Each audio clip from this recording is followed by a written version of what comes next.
आज कार्तिक 20 गते मंगलबार साताको पहिलो कारोबार दिन र भोलि यो हप्ताको अन्तिम कारोबार दिन हो। आजको शेयर बजारमा सामान्य गिरावट आएको छ। जम्मा 0.21 अङ्कको मात्र गिरावट छ।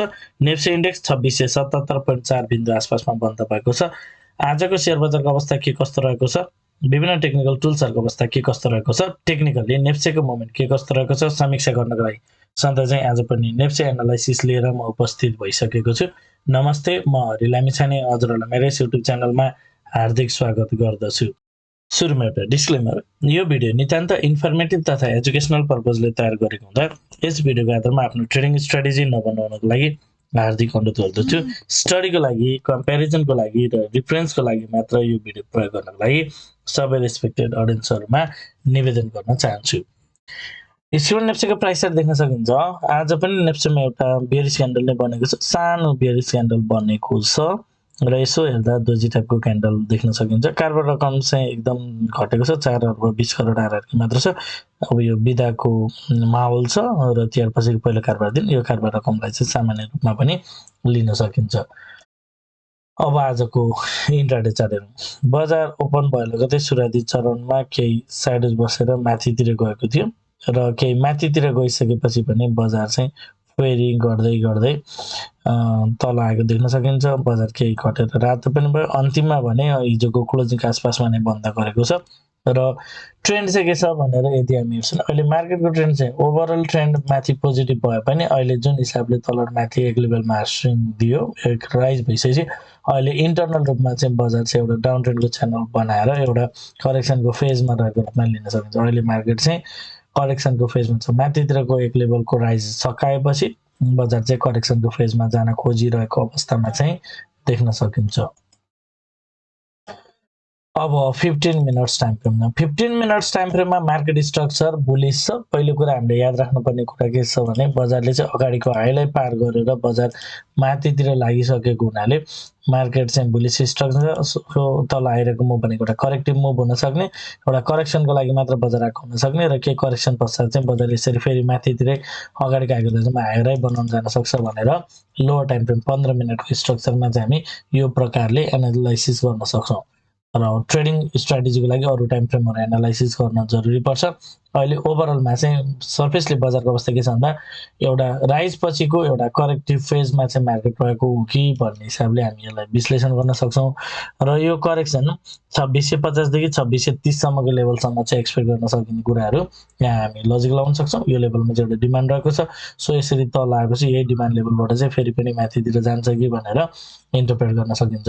यो पहिलो प्राइमेरी एनालाइसिस यस्तो रहन्छ। तर अहिले सर्फेसली हेर्दा बजार तलतिर आउन सक्ने लजिकहरू कसरी लगाउन सकिन्छ भन्ने सन्दर्भमा अहिले मार्केटको करेन्ट सिनारी चाहिँ के छ भने जब बजारले यसरी तलबाट चाहिँ एउटा माथितिरको एउटा प्याटर्न बनायो, एउटा राइज दियो, त्यसपछि बजार चाहिँ यो माथिल्लो लेभलमा यो एउटा करेक्सन सकाएर माथि जाने क्रममा माथि जान अगाडिको हाईलाई पार गर्न चाहिँ असफल भएको देखिन्छ र पुनः यो अगाडिको हाईको दाँजोमा लोअर हाई क्रिएट गरेर चाहिँ बजार तलतिर खसिरहेको अवस्था जस्तो देखिन्छ। सो यदि बजार चाहिँ यो यदि तल आउँछ भने चाहिँ त्यो अलिकति केही तलतिर जान सक्ने चान्सेसहरू चाहिँ रहन्छ। अहिले सर्फेसले हेर्दा चाहिँ बजार माथिबाट चाहिँ तल गइरहेको अवस्थामा चाहिँ देखिएको छ। अब यसको लागि 2630 देखि 2650 को लेभललाई चाहिँ एउटा डिमान्ड जोनको रूपमा हेर्न सकिन्छ र जबसम्म मार्केटले अगाडिको लो भनेको 2610 लाई ब्रेक गर्दैन तबसम्म पहिलो चरणमा चाहिँ हामी बजार यहीँबाट माथितिर जान्छ कि भनेर नि हेर्न सक्छौँ। यो बिचमा इन्टरनली बजारले चाहिँ एउटा करेक्सनको फेजमा गइरहेको छ भनेर एनालाइसिस गर्न सकिन्छ। सो अहिले मार्केट चाहिँ एउटा करेक्सनको फेजमा रहेको रूपमा लिन सकिन्छ र भिडियो स्किप नगरिकन लास्टसम्म हेर्नु होला। एउटा जुन अघिल्लो भिडियोमा कमेन्ट आएको छ त्यो विषयमा पनि छलफल गर्नेछौँ र एनालाइसिसलाई कसरी अझै योभन्दा बढी इफेक्टिभ तरिकाले अगाडि बढाउने भन्ने विषयमा पनि कुरा गर्नेछु। अब जाउँ आवरली टाइम फ्रेममा। आवरली टाइम फ्रेममा मार्केट स्ट्रक्चर चाहिँ बुलिश छ। अगाडिको हाईलाई पार गरेर मार्केट चाहिँ अर्को हायर हाई बनाएको छ। सो तल आएको मुभ एउटा करेक्टिभ मुभ मात्र हो र अब बजार चाहिँ ओभरअल माथितिर गइरहेको छ भन्ने नै अर्थ लाग्छ। सो प्राइमरीली हामीले हेर्दा चाहिँ आवरली टाइम फ्रेममा यसरी बजार चाहिँ अगाडिको लोको हाईको दाँजोमा एउटा हायर हाई बनायो, यो करेक्सन सकाएर यहीँबाट चाहिँ माथि जान खोजेको हो कि भन्ने रूपमा हेर्न सकिन्छ। यो करेक्सन नसकिएको हो भने पनि बजारको लागि चाहिँ तल अर्को एउटा डिमान्ड जोन रहेको छ 2540 देखि 2440 सम्म। यो लेभलबाट चाहिँ फेरि पनि बजार चाहिँ माथितिर जान्छ कि भनेर हेर्न सक्छौँ। यो भनेको अलि ठुलो स्ट्रक्चरमा हामी हेर्ने कुरा हो। तर अहिले सर्फेसली के भइरहेको छ भने इन्टरनल स्ट्रक्चर हेर्दा चाहिँ बजार एक लेभलमा करेक्सन सकाएर फेरि माथितिर जान खोजिरहेको थियो। माथि जाने क्रममा अब एकैचोटि जाने कुरो भएन, माथि गयो केही करेक्सनको फेजमा चाहिँ रहेको छ। यदि बजार तल आउँछ भने पनि विशेष गरी 2640 देखि 2610 को लेभलमा पुनः डिमान्ड जोन नै रहेको कुरा हामी यहाँ हेर्न सक्छौँ। जबसम्म बजारले 2610 लाई ब्रेक गर्दैन तबसम्म चाहिँ बजार माथितिर जान सक्ने चान्स चाहिँ स्टिल अझै पनि रहन्छ भन्ने हिसाबले नै हेर्न सकिन्छ। सो अहिले करेन्टली हामीले हेर्दा चाहिँ ओभरअल बजार यहाँदेखिबाट माथि जान खोजेको अवस्थामा छ र यो बिचमा चाहिँ बजार केही तल आउँछ भने पनि पुनः यो तल्लो लेभलबाट चाहिँ यसरी फेरि माथितिर जान्छ कि भनेर नै हेर्न सकिन्छ। र डेली टाइम फ्रेममा जाउँ। डेली टाइम फ्रेममा एउटा सुरुमा ओभरअल मुभ चाहिँ यो एउटा एउटा सार्प राइज, यदि यो करेक्सन हो भने यो अगाडिको जुन राइजको इम्पल्सिभ मुभको कन्टिन्युसन माथितिर जान पर्ने हो। यसको चाहिँ यो मार्केट यो पाथमा चाहिँ हुनुपर्ने रूपमा ओभरअल इन्टरप्रेट गर्न सकिन्छ।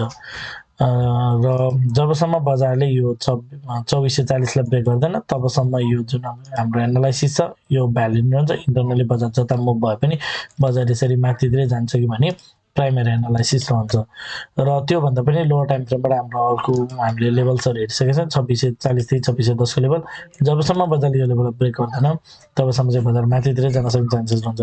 आजको क्यान्डल हेर्दाखेरि जुन हिजोको अगाडिको क्यान्डल छ यसले के इन्डिकेट गर्थ्यो भने यसरी तलबाट माथि गएको बजार अघिल्लो हप्ता जुन अन्तिम क्यान्डल बनेको छ यसले चाहिँ बजार केही करेक्सनको फेजमा जान सक्ने इन्डिकेट गर्थ्यो। तर आजको क्यान्डलले यसलाई भ्यालिड चाहिँ गराएको छैन। क्यान्डल टु क्यान्डल हेर्दा यो क्यान्डल पर्फेक्टली भ्यालिड भएको छैन।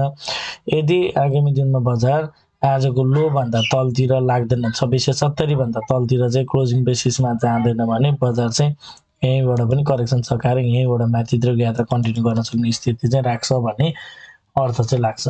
र यो क्यान्डल हेर्दाखेरि आजको जुन सुरुमा बनेको क्यान्डल छ जुन आजको क्यान्डल छ माथि गएर माथिबाट रिजेक्सन खाएको देखिन्छ। सो यो त्यति राम्रो इन्डिकेसन चाहिँ होइन। तैपनि कन्फर्मेसनको लागि जबसम्म 2670 भन्दा तल चाहिँ मार्केट जाँदैन तबसम्म विशेष गरी हामीले एक्ज्याक्टली हेर्छौँ 2670 भन्दा तल नगएसम्म चाहिँ बजारको चान्सेस माथितिरको पनि जीवितै रहन्छ। र यो तल गए पनि सुरुवाती चरणमा चाहिँ इन्टरनल करेक्सनको लागि गएको हो कि भन्ने रूपमा नै यसलाई हेर्न सकिन्छ। तर यदि बजार अब तल आउने क्रममा 2610 लाई ब्रेक गर्छ भने चाहिँ बजार अलिकति केही ठुलो करेक्सनमा जान्छ कि भन्ने हिसाबले हेर्न सकिन्छ। त्यो हामी पछि छलफल गर्नेछौँ। अहिले चाहिँ मार्केटमा एक लेभलमा एउटा सार्प प्राइस एउटा करेक्सन भइरहेको छ। सो सेक्टर र स्टकलाई पार्टिकुलरली छुट्टा छुट्टै एनालाइसिस गर्दै नेप्से इन्डेक्सलाई सुरुमा हामी हेर्नु पर्यो। त्यसपछि स्टक र सेक्टरलाई चाहिँ फिल्टर गरेर हामी अगाडि बढ्न पर्ने कुराहरू पनि सेयर गर्न चाहन्छु। ओके, एउटा जानकारी पछि कन्क्लुजन राखौँ।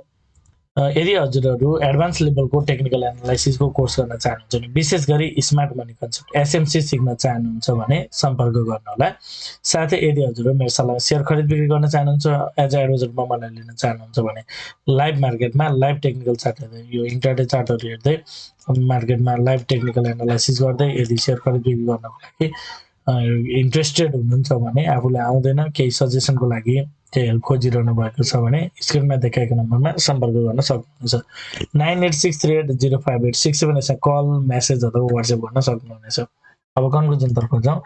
ओके, एउटा टाइम फ्रेममा एउटा एनालाइसिस अर्को टाइम फ्रेममा अर्को एनालाइसिस गरिरहेको हुन्छ। जस्तै अहिले भन्दाखेरि 15 मिनट ओभरअल स्ट्रक्चर बुलिस छ भनेको छ, फेरि आवर्ली टाइम फ्रेममा नि ओभरअल स्ट्रक्चर बुलिस भनेको छ, तर फेरि कता लोवर टाइम फ्रेममा चाहिँ डाउन ट्रेन्डको च्यानल भनेको छ। यो के हो, कन्क्लुजन आएन भन्ने टाइपको चाहिँ एउटा जेन्युन सजेसन चाहिँ अघिल्लो भिडियोको कमेन्टमा राख्नु भएको थियो एकजना सरले।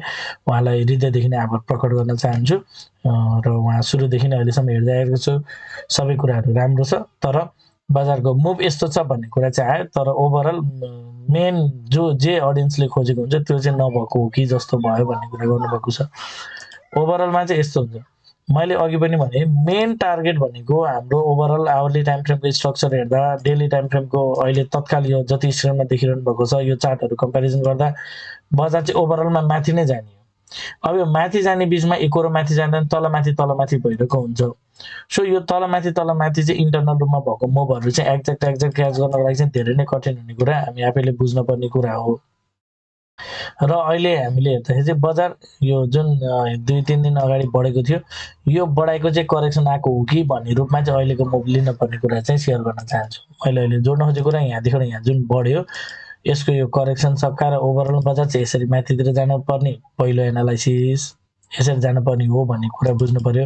र यो मुभ जुन जानुपर्ने हो यसको चाहिँ इन्टरनली बजार यहाँदेखिबाट यहाँ माथि गएर केही करेक्सन इन्टरनल करेक्सन दिएर न यसरी पो जाने हो कि यो जुन माथि गएको मुभ चाहिँ यसरी पो जान्छ कि भन्ने कुराको लागि मात्र अहिले बजार चाहिँ आजको क्यान्डल पर्फेक्टली हिजोको बियरिस क्यान्डललाई भ्यालिड गर्न सकेको छैन। हिजो मिन्स अघिल्लो कारोबार दिनको क्यान्डललाई भ्यालिड गर्न सकेको छैन। यदि तलतिर आउँछ भने पनि सुरुवाती चरणमा चाहिँ हामीले अहिले बजारको अवस्था यस्तो छ, तलतिर गइरहेको तल आउँछ भने 2610 लाई ब्रेक नगरेसम्म चाहिँ फेरि माथितिर नै फर्किन्छ है भन्ने हिसाबले हेर्न सकिन्छ भन्ने कुरा चाहिँ मेन थिम चाहिँ हो।